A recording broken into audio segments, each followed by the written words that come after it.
Hey everyone, welcome in. Betsperts Golf here for our first look at the Scottish Open.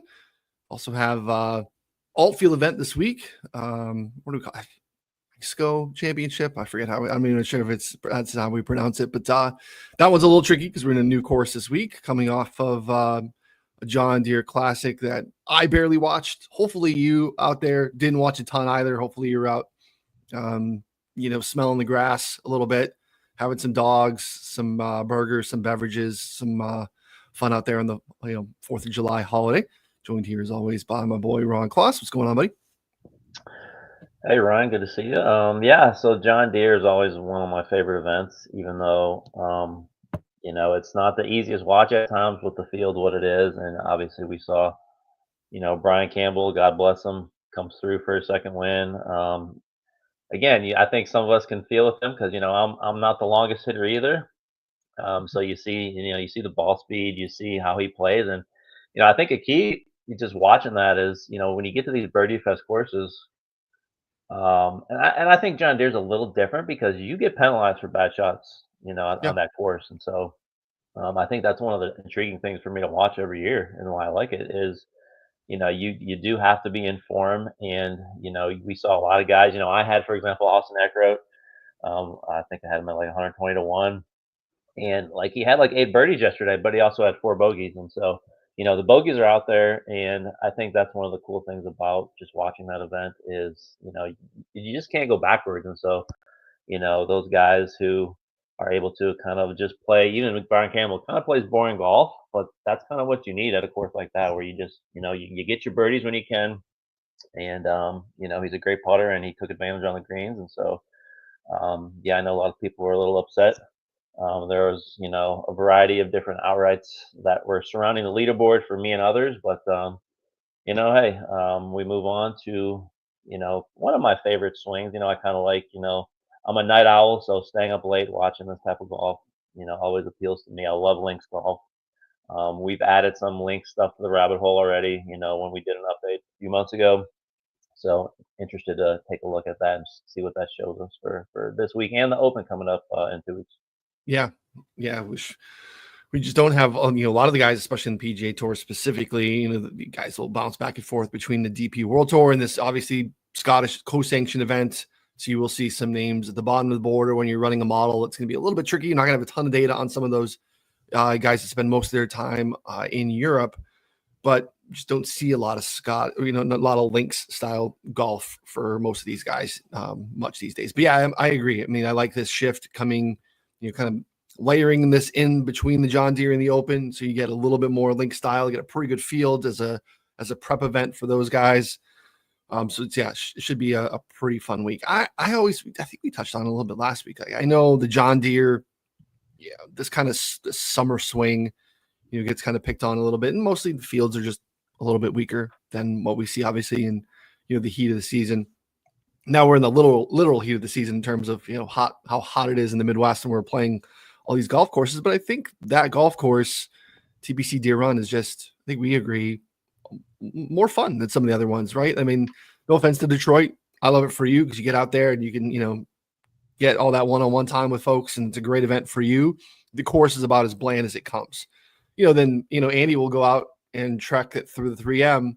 That one's, I think, just Detroit with a little bit more water, so there's at least a little bit more penalty in terms of missed shots. But to your point, like, TPC Deer Run can bite you a little bit, so it makes it a little bit more of an enjoyable watch because there are those bogeys out there as well. You can go completely nuclear. We saw some pretty spiked rounds for guys, and then they fall back. I mean, Davis Thompson over the weekend, or Sunday in particular, right? Those rounds are out there for guys for sure.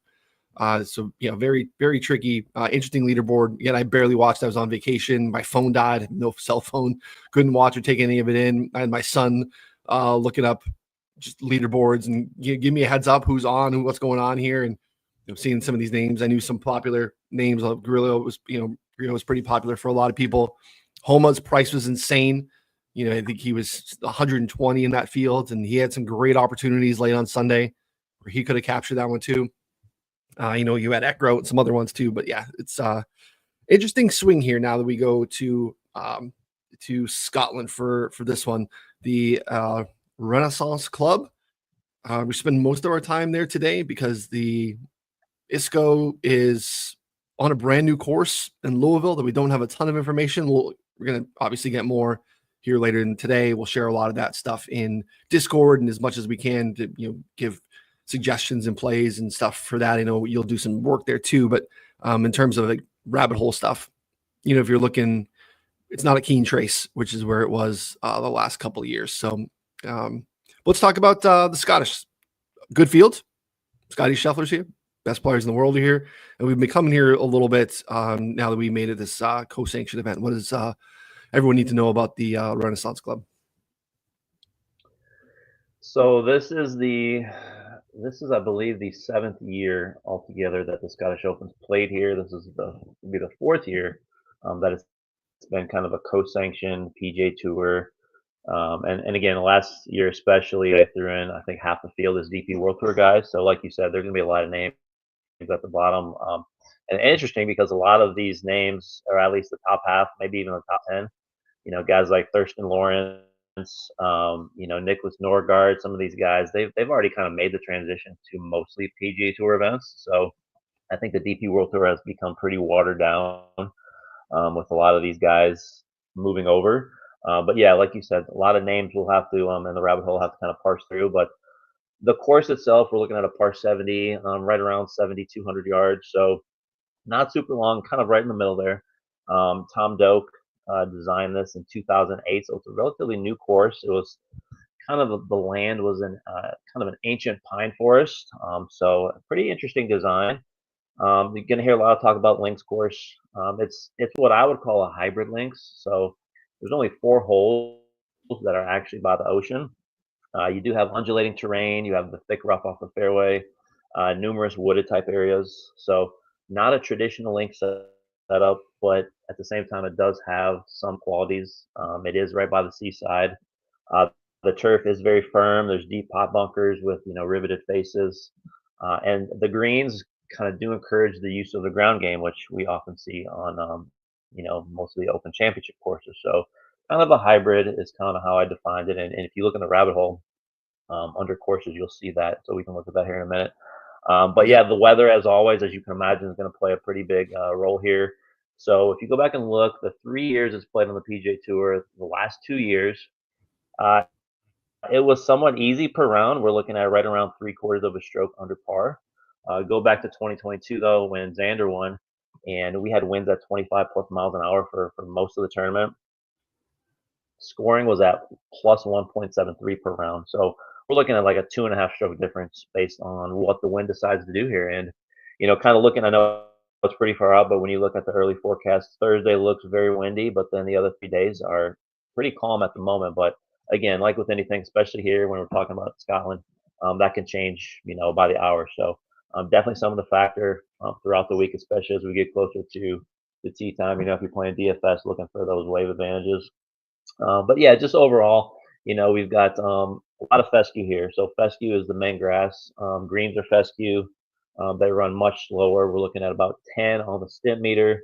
Again, that is, of course, to take when the wind effects come into play. Obviously, you can't have super speedy greens. So keep it pretty slow here. Players do have to adjust to that. So that's something to kind of look at as well. Think about here. Fescue rough between 3 to 5 inches surrounding, the fairways here. I think off the tee, I think distance, when you look at some of these guys, Rory, Bobby McIntyre, I love players who are a little bit longer. So, for me, total driving is something I'm definitely going to look at. You want to keep the ball in the fairway here. Guys will be penalized for, wide misses. And so, yeah, just a lot of cool things we can look at, especially with some of the wind data we have. I think ball striking in the wind is definitely something we can look at as well. Yeah, it's a good call because the link stuff is going to be hard. Like you said, we have data in here. We just don't have big sample sizes of these guys playing link style courses. So for you to get any sort of semblance of a decent data set in terms of rounds played, you got to go way, way back for some of these guys. And even then it still falls pretty short for what we would typically like to do. So, I think it's a piece of the puzzle this week. I wouldn't lean too heavy into it. And part of it, as Ron said, this is more of a hybrid style links course than what we're going to see at Portrush next week, which is more traditional links in Ireland there for the Open Championships. We can dig into that too. The one thing that I thought was really interesting, because I got home last night and I was just trying to get ahead of things and refresh my memory, because just of course we've only been coming to a handful of years, and what sticks out. And this is what stuck out to me when I was looking at this. The putting ranges, there's just seems to be a real difficulty putting within 5 feet here compared to a tour average event. I guess even within 10 feet, if you kind of back up a little bit, because I was looking at some of the putting stuff, and when you get into 10 to 15, 5 to 15, a lot of that's a little bit more difficult than normal, but not much. But like for 3 to 5 feet to be almost 10% below average is pretty wild to me.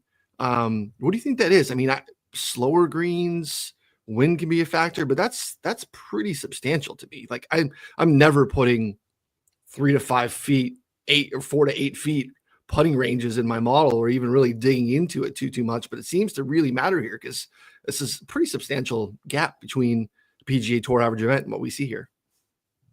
Yeah, there's a lot of subtle undulations right around some of the pin locations. I think that's one of the ways they try to make it a little trickier, because most players, when you read some of the quotes, most players talk about this not being, when the wind doesn't blow, it's not as much of a test as you would think. Yeah. So I know the greens have a lot to do with that. I know we don't have the data in here. They did not have ShotLink data for 2022 when the wind was really strong. I'd be really interested to see what it was then, because as you and I both know, when you're strong winds affect short putts more than anything else. And so I think maybe a little combination of the wind as well, but I think these greens are one of the trickier parts of this course. Yeah. So something to look at this week. Again, maybe not something to build into your model. Maybe it would be one of those things to put into the model, but not weigh heavily at all, just so that you can visually see it comparatively and across the board. Like, how does my guy stack up? Short putts on slow greens, like I said, don't make it a huge piece of your model, but it's noticeable. Like that to me jumped out, just comparing versus tour average. Here's another one. Go to approach, and the fairway bunkers here are super penal. I think it's like, yeah, there you see. So if you're in the fairway bunkers, like it's pretty much a full stroke penalty. I've never seen any. I think this has to be the lowest on tour. So yeah, you want to, again, emphasizing off the tee play here. Keep your ball, in the fairway as much as possible, because these fairway bunkers, especially these top bunkers, are very penal. Or you could just be Robert McIntyre and get the most egregious relief that I've ever seen in my entire life last year, which was, insane. That he hit the ball, if you didn't remember, like way into the fescue, knee high, and just so happened to be stepping on a sprinkler head and got a free drop and won himself the title through that. Just being honest. I mean, that's no scenario. You try that with your buddies. Hey guys, sprinkler head right here. I gotta improve, take a club length. There's no shot. No one's playing with you again. No one's inviting you back. Try that in the league. Good luck. Absolutely wild relief. Again, I'm not saying he was within the rules. Good for him. Know the rules, take advantage of them, but just absolutely insane to have happened. So yeah, couple little interesting nuances here. Good call on the fairway bunkers. So to Ron's point, maybe total driving, making sure you're some sort of hybrid total driving, keeping yourself in play off the tee is going to matter quite a bit. What else we want to look at here in terms of any other course nuggets here? You can see, accuracy is down. Driver usage is pretty flat, maybe a little bit above average. But yeah, it's a spot where if it's benign wind wise, there are scores to be had without a doubt. We see pretty decent greens and reg rate. I think we have to update that too, because it started as a very difficult place for greens and regulation based off of the windy 2022 data that we had. 2023 still kind of a little bit below tour average. And last year, with not a lot of conditions that were problematic, we had above average greens and reg numbers. So it's kind of tricky with these European courses when you have the weather, massively impact your sample pretty drastically. Yeah, agreed. I think let's take a look. I know, like we said at the top, this is not a true links course, but I think looking at when you go to course type, I'll probably take a look combining hybrid links, which this is, and there's a couple different courses on tour. Kiawah Island's kind of a hybrid link, so it's going to take some of those courses. And if you scroll down, actually, let's see how much we have here. I don't know how many rounds we have just with hybrid. Probably, I would maybe 5 years or something. So let's see what we get. I Okay. don't think we're gonna have Okay, too what many links? because there's obviously not many links courses that they play on. Um, so we might have to widen this out to add true links as well. Mm. So yeah, you can see not a Okay. lot there, but yeah, Yeah, it just and again, it does have a lot of links quality. So I'm not super opposed to taking a look at this, for especially as sure. we get ready for next week. Back a little bit longer on the sample. Let's see. Kind of kicking around 20 rounds, 3 years. These things can get tricky. This is why we try to do content around it too, because we will get often, we love it. Share questions, let us know. It's like, hey, I read Ron's preview, and Ron's preview said these are all the rabbit hole filters I need to use this week. And I put them all in and didn't give me anything. Don't put them all in. Put them all in separately. Look at them through, one or two things at a time. Look at them independently of each other. You look at them with, varying samples would be how I do it. Don't just take the preview, list them all, put them all in there, and hopefully it spits something out over the last 6 months. Because really what you're trying to do is just, for the most part, reenact what happened at that course historically. And then from there, you can just look at, select the course, right? So doing a couple things at a time, layering it in, piecing it together is a great way to do it. So we're pushing 30 rounds in terms of link style courses. We're already here at the top. Let's go and sort by average and get a sense of what the actual strokes gain data looks like here. Rory Xander, Adam Scott. Adam Scott was very much in the mix there last year. Scheffler here. Putting has been a problem in Europe for him because his short game actually not great either. But again, 23 round sample. Some small sample stuff from these guys here in the middle. Fleetwood's been in the mix, obviously. Here, I think played really well here specifically the last full year. A few times that we've been coming. Tom Kim, Ben On. Lanquist was very much in the mix last year. Matteo Manacero, I think, popped to the Open last year. So again, it's real small sample stuff. Ludwig played well here last year too. So just, again, piece of the puzzle wouldn't make it a huge piece of my model this week. More so next week as we get into the Open Championship. But again, not a bad idea to be looking and poking around here for sure. Yeah, Decent and sample for a lot of these guys. a lot of we'll get DP World Tour data eventually, and we'll get hopefully once we get that, that'll be a much more complete picture. But yeah, I agree. Not putting this is more of a glance thing for me. Just see, okay, Adam Scott, that's interesting. You remember last year, but then you kind of go back a little ways, and some of these other types of courses. So it's a great way to kind of maybe break tiebreakers, or if you're Yeah. playing DFS to add some guys into your pool. All right, so here you go. You get some good rounds from him on Pebble, which got is a hybrid link style that makes sense to me. Open Championship, you can see very much in the mix there. The bad second round, good play. Obviously, the Genesis was second place behind Bobby Mack last year. Some more good play at both Pebble and the Open. So again, you can click into the blue part here of the rounds if you ever want to get a sample of or sense of what those actual rounds played were. You can click on that for any data set, any sample, and it'll show you what it's actually feeding into the numbers here on the screen. So yeah, and the DP World stuff would be fantastic. It's just tough. That stuff so field adjusted. So to your point, feels like less and less of those guys are really playing DP World Tour sanctioned in season events. Like they'll play some on the front end, some back end stuff, but like during the heart of the PGA Tour season, those guys are here stateside for the most part. So, all right, very cool. All right, so that's link style. Any other specific or regional stuff, or any other just stuff you want to look at this week? I mean, we have UK Ireland filter, but that's going to be the same courses, so you're kind of doubling when you look at that stuff. For me, I think some other interesting things. The normal stuff we look at, scoring conditions. That to me is irrelevant to look at because that's going to be weather dependent. Just don't know for sure. Hard. It's Yep. kind of an average length course. Obviously it could play longer if the wind, factors in, but so I'm not looking at that. Field strength, you could look at strong fields. But I guess for me, I'm going to be, probably not using as many of these just because I think the weather does present a lot of unknowns. The links courses unknowns. You got, the DP World Tour guys in here. A lot of them you don't know. So I think one thing we can maybe be a little more firmer on is, putting on slower greens, which again, you think about though, it's going to be a lot of these same links type courses that are the slower ones. But I think three putt avoidance on large greens. So these greens are 7,000 square feet.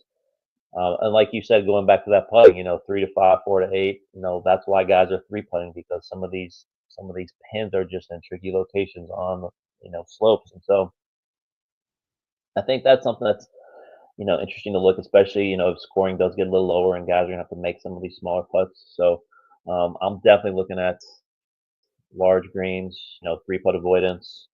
Um, I think that's something that's going to factor in for sure. All right, sweet. Let's see if we get anything here. Large greens, slow greens. See what our sample is. The last 2 years might not have a lot. You can, yeah, not a lot at all. So you can do these, separately if you want, or you can see if we can mess around. I don't want to go too far back. We start to get into some. It's just so hard. Guys make equipment changes. You're going to grab old Scotty putting data is going to look different than more recent Scotty putting data, right? So overall, last 3 years, minimum 8 rounds. Your best putter on large and slow greens just took 22 rounds, but it's Matthew Fitzpatrick. Seems to be a popular early morning click here. Some smaller sample from Grant Forrest, but here's Colin Morikawa. Interesting to see.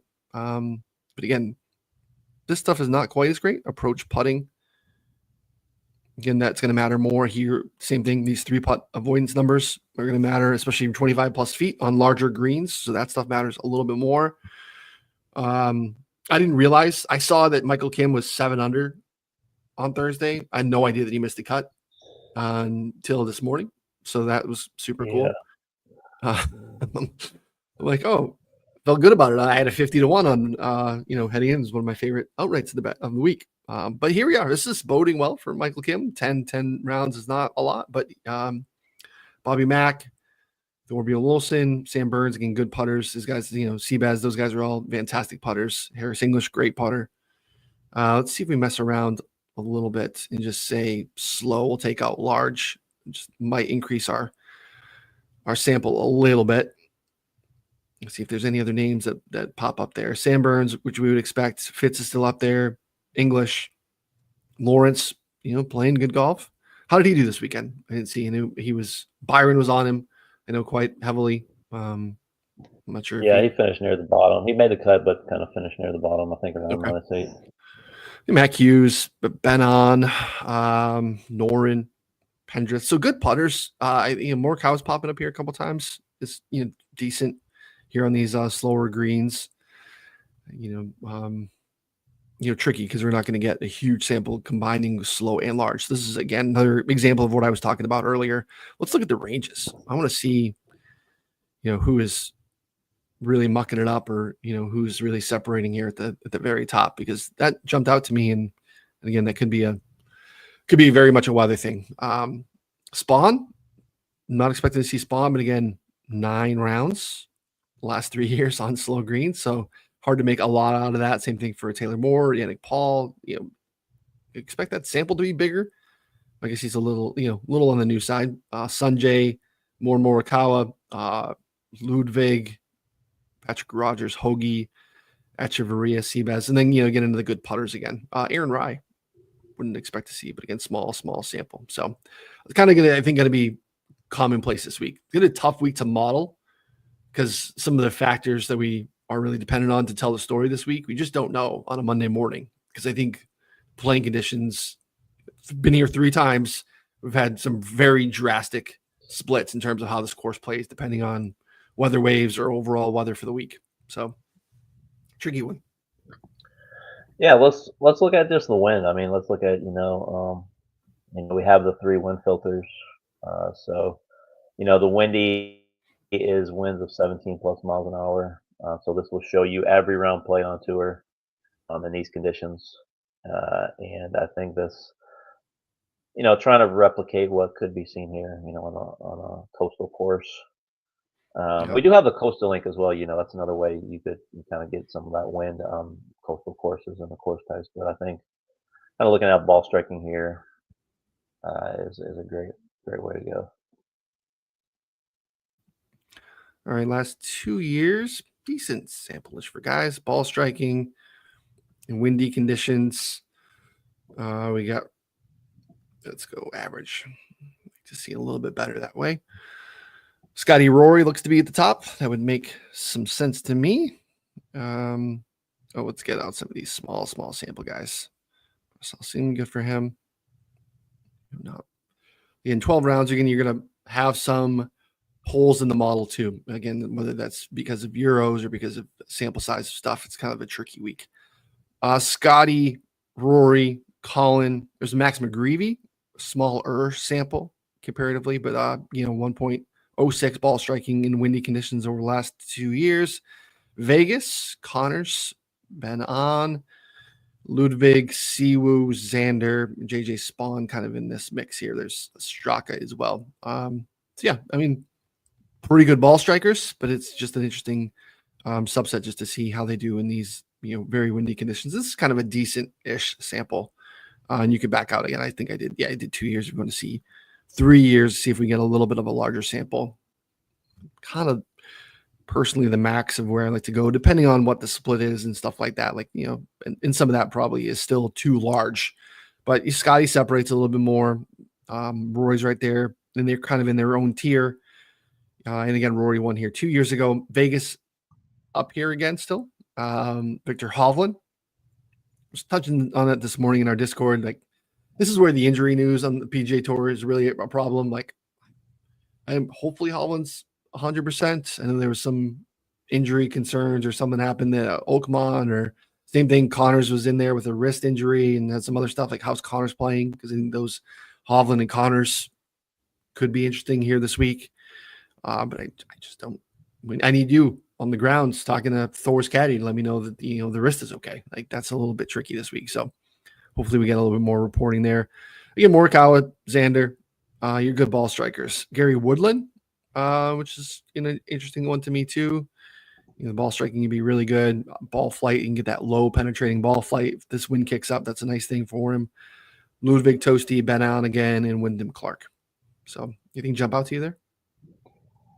Yeah. I mean, a lot of the guys we typically expect. I know a guy like Johnny Vegas typically doesn't play well in these strong field events, but he has kind of improved recently. I don't know if you even saw that clip of him hitting out of the pot bunker on his knees.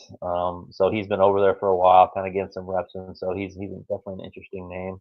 I'm kind of looking for kind of maybe an under the radar guy, but yeah, I'm gonna definitely, as I monitor the forecast throughout the week here, probably gonna wait a little longer to build the model this week. I think that's a smart idea.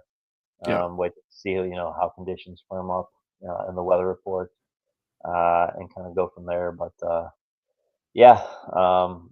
looking at that odds board, kind of still making some choices. I know, like you said, there's a subset of players that typically play well in these events. Like you said, a Matt Patrick for sure. So I think there's some interesting names. There's some interesting value. Even a guy like Victor Perez, who's kind of been tearing it up on the state side. Great ball striker. Actually moved to Scotland because he wanted to. That's how much he actually loves playing on links courses. I'm not sure if he still lives there or not, but he's definitely a name kind of lower down the board that I'm interested in for sure. Yes, odds board, courtesy of our friends over at Gambly. I can see Scotty at the top 4-1. Best in market. That's already shorter pretty much everywhere else. Rory right behind at 750. That's painted across the board. Tommy, everyone wants to believe. 22's out there at FanDuel and DraftKings. Xander's 22 as well. That seems to be the best. 20 everywhere else. Colin at 25. Good luck. I don't know. He's so good. Something's going on there. I'm not quite sure. I mean, I'm not going to say anything that would make me sound like I'm disparaging that guy's golf game. Just I'm not sure what's going on, and maybe some of this like me against the world stuff ends up working in his favor, and he turns a corner, and it motivates him a little bit more.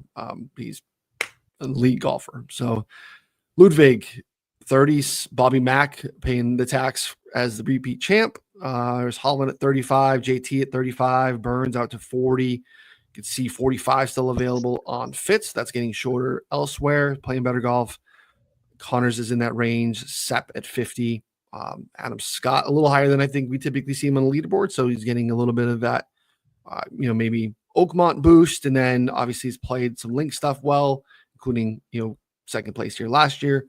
Spawn, Fox, Wyndham, Harry Hall in this field, not defending his ESCO championship. So again, wait and see, decide how you want to approach a Scotty field as well. Obviously, we're going to have without Scheffler markets. We're going to have probably without, Scheffler Rory markets.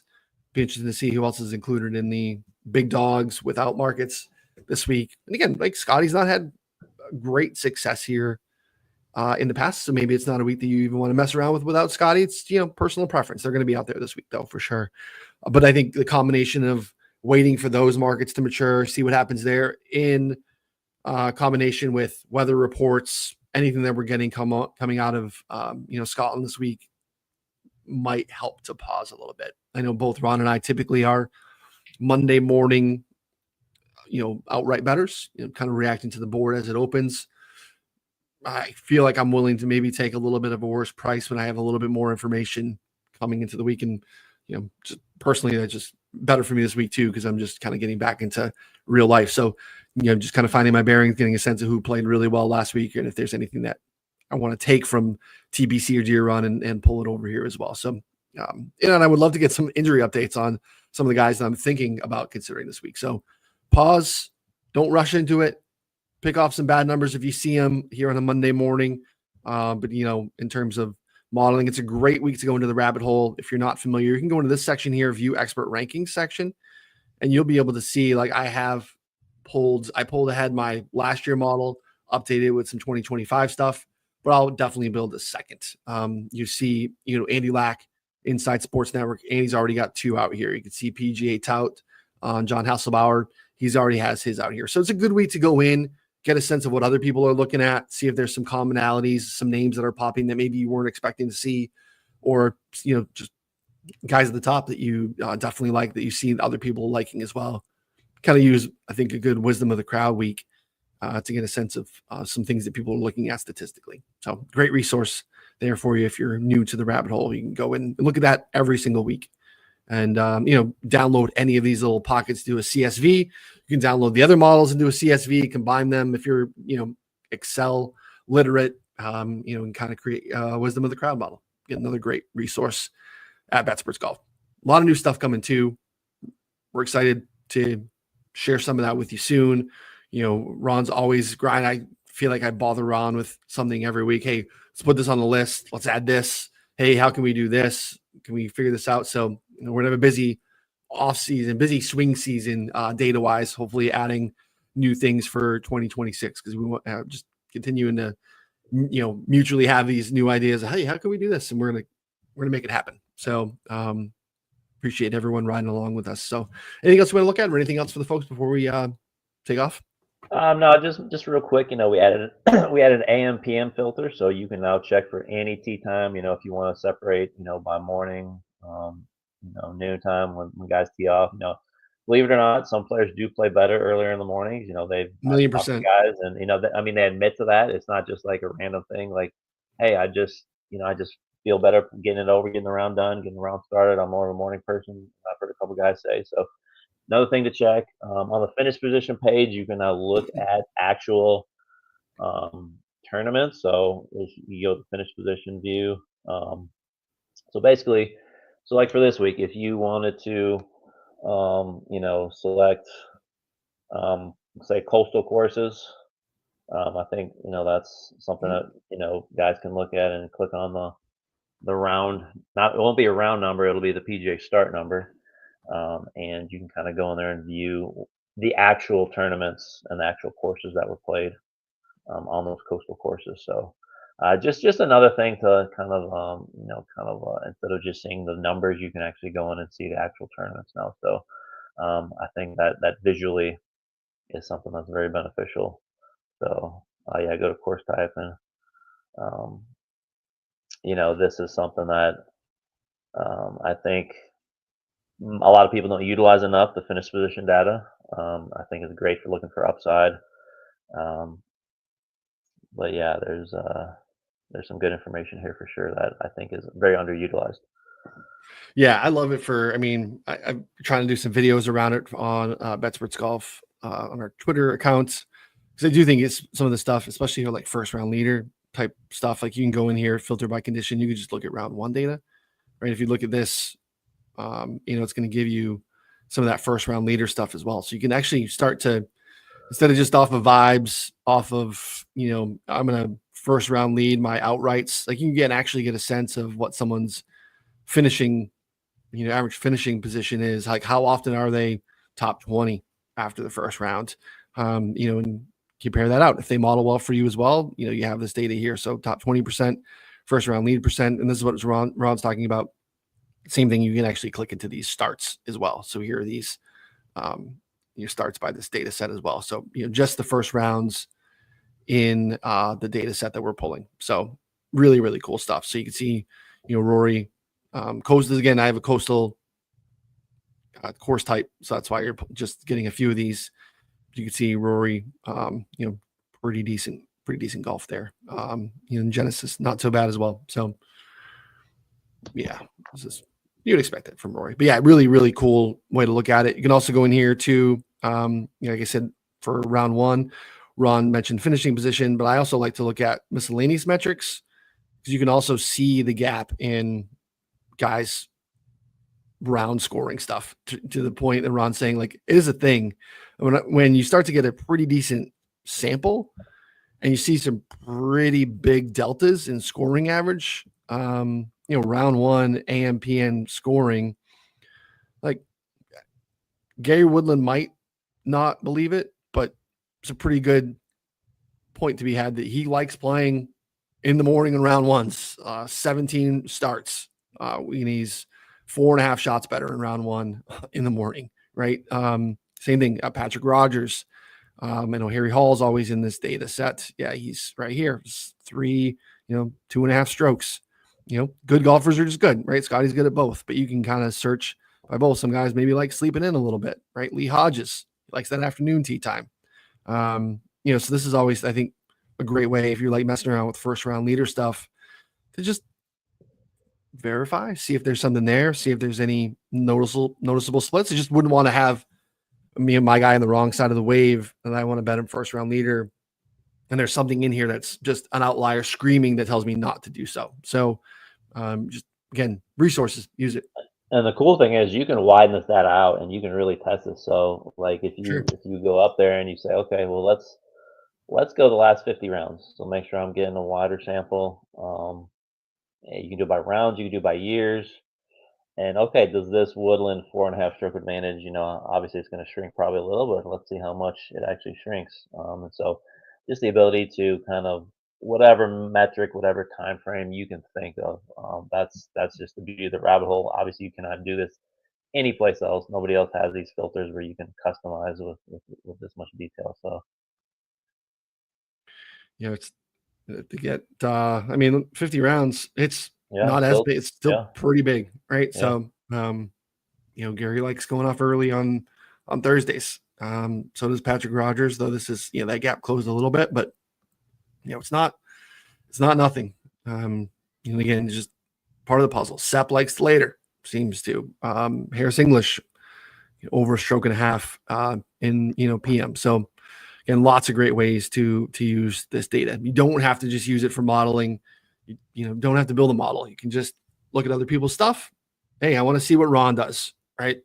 Love Ron's content. His Twitter is the best follow out there. He's always got good stuff. What is Ron looking at this week? How much is he weighing these stats? I just want to look at Klos's model. And then I'll use the rabbit hole to poke around and do different things like this, where you don't have to use it to build a model. You can just look at it versus going on to other sites that are free that have basic rolling strokes gain data. again, always tell you it's better than nothing using some data, but not always the full picture of what I think you could use that's out there for you to help get that player pool and that betting card, sussed out. So appreciate everyone hanging out with us. Subscribe before you take off. Betsperts Golf, wherever you listen to podcasts. Betsperts Golf on the YouTube channel. Come back on Tuesday. We'll have some bets there. And then you want to get in the Discord. You want to subscribe. You want to get all of Ron's picks. He builds his massive model that only goes into the Discord and lives on the website for subscribers only. Again, you want to get that. So again, subscribe, betspertsgolf.com. If you have any questions, reach out. There are lots of promo codes out there. You can reach out to us directly too if you haven't seen any of those. Summertime, 50% off your first month. One word, summertime. Great deal. Just want to check us out for a month for $10. Use that promo code. Promo code Mulligan is also available for a 25% discount off of your full year. So if you have been kicking around, maybe you had a month and you want to come on long term, take advantage of that as well. So appreciate you hanging out with us today. Again, don't forget to subscribe before you take off. Thanks, everyone.